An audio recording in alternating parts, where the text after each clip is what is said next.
მოგესალმებით და მივესალმებით ტელემაყურებელს. ცხადია, თვითმმართველობის არჩევნების თემას ქართული ოცნება ხელახლა იყენებს პროპაგანდისტული მიზნით, რადგანაც განსაკუთრებით ამ პერიოდში გურიის კრიზისმა, იმერეთის კრიზისმა,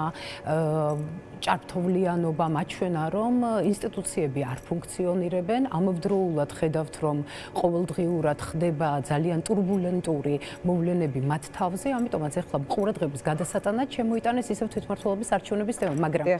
მე მოვედი რომ ვისაუბრო რა ხედვა გვაქვს ჩვენ და ჩვენ ლელო ძლიერ საქართველოს მიგვაჩნია, რომ ამ ეტაპზე მხოლოდ ორი მოთხოვნა დევს მაგიდასთან, ეს არის პოლიტპატიმრების გათავისუფლება და ხელახალი არჩევნების ჩატარება და ჩვენ ვიბრძვით ამ მიმართულებით, როგორ უნდა მივაღწიოთ და ცხადია მიღწევის გზა, გარდა ქუჩის პროტესტისა, სადაც ჩვენ მუდმივად ვართ წარმოდგენილები, აუცილებელი არის ალტერნატიული პოლიტიკური ცენტრის შექმნა. თქვენ იცით, რომ არჩევნებიდან ცოტა ხანში ჩვენ ამ ინიციატივით გამოვედით ლელო ძლიერი საქართველო და ეს იყო ძალიან მნიშვნელოვანი ინიციატივა. ჩვენ თანათავმჯდომარეობა, ესეთი გაერთიანების თავმჯდომარეობა, საპატიო თავმჯდომარეობა უფრო სწორედ შევთავაზეთ სალომე ზურაბიშვილს და მიგვაჩნია, რომ სწორედ აი ამ ფორმატებში საუბარი სხვადასხვა საკითხებზე არის სწორი გამოსავალი. ამას გარდა ჩვენ ოპოზიციურ ფორმატში ვილაპარაკებთ აუცილებლად გუშინ თქვა სხვათა შორის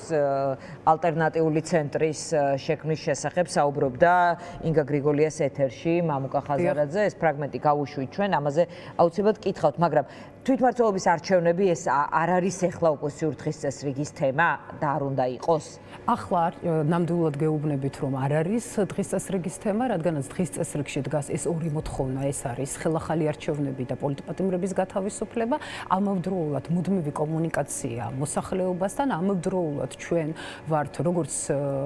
სალომე ზურაბიშვილის მიერ დაინიცირებული ქართული ქარტიის ხელმომწერები, ვართ თანამშრომლობაში და კომუნიკაციაში მასთან, მუშაობს ძალიან ეფექტურად კოალიციებს შორის ჩვენი საგარეო მიმართულების ჯგუფი, ამავდროულად ასევე სალომე ზურაბიშვილის მიერ ინიციატივით შექმნილი საარჩევნო მიმართულებით ჯგუფშიც წარმოდგენილები ვართ პოლიტიკური პარტიები, არასამთავრობო ორგანიზაციები და ძირითადი მიმართულებით არის შეთანხმებული, რომ აუცილებელია რომ იმისათვის რომ ჩატარდეს თავისუფალი სამართლიანი და კონკურენტუნარიანი არჩევნები, უნდა დაკმაყოფილდეს შემდეგი მოთხოვნები, ეს იყო არის ცესკოს ახალი ადმინისტრაცია, ეს არის მაქსიმალური ერთმანეთში ლაპარაკობთ ამაზე თუ რამე ფორმით ფიქრობთ რომ შეიძლება ხელისუფლება დასვათ ან დაელაპარაკოთ ამ თემაზე ან არ ვიცი აღიარებინოთ კრიზისი იმით გარკვეულწილად აღიარება არის ახლა ის კანონები და ჯარიმები და აი ეს ვთქვათ პროტესტის მოგუდვის მცდელობა, მაგრამ აღიარებინოთ მოლაპარაკების მაგიდასთან და ილაპარაკოთ რა ტიპის გამოსავალი შეიძლება იყოს. ძალიან მნიშვნელოვანია, რომ ჩვენ არჩევნების შემდეგ ორჯერ გავაკეთეთ ძალიან დიდი შეხვედრა და ერთი ნახეთ ხომ ქორთიარდ მარიოტში როგორ დასრულდა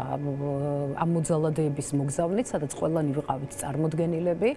ამას გარდა საერთაშორისო მიმართულებით დღესაც ჩვენგან გრიგოლ გეგელია და სხვა კოალიციების წარმოდგენილები წასულები არიან სხვადასხვა ქვეყნებში ევროპის არაღიარების მიმართულებით ამ ხელისუფლების არის ძალიან მნიშვნელოვანი ნაბიჯები გადადგმული. ძალიან მნიშვნელოვანია ის საკითხი, რომ ქუჩის პროტესტი თითქმის 100 დღეა არის შეუჩერებელი და თანმიმდევრული მშვიდობიანი ხასიათის. ამ ხელისუფლების მხრიდან სწორედ კრიზისის შესახებ მათ დამოკიდებულებას აჩვენებს ის კანონპროექტები, რაც ახლა გადის პარლამენტში და რომლებიც არის ძირითადად რეპრესიული ხასიათის, რადგანაც ხელისუფლებას თუ არ ეშინია ხალხის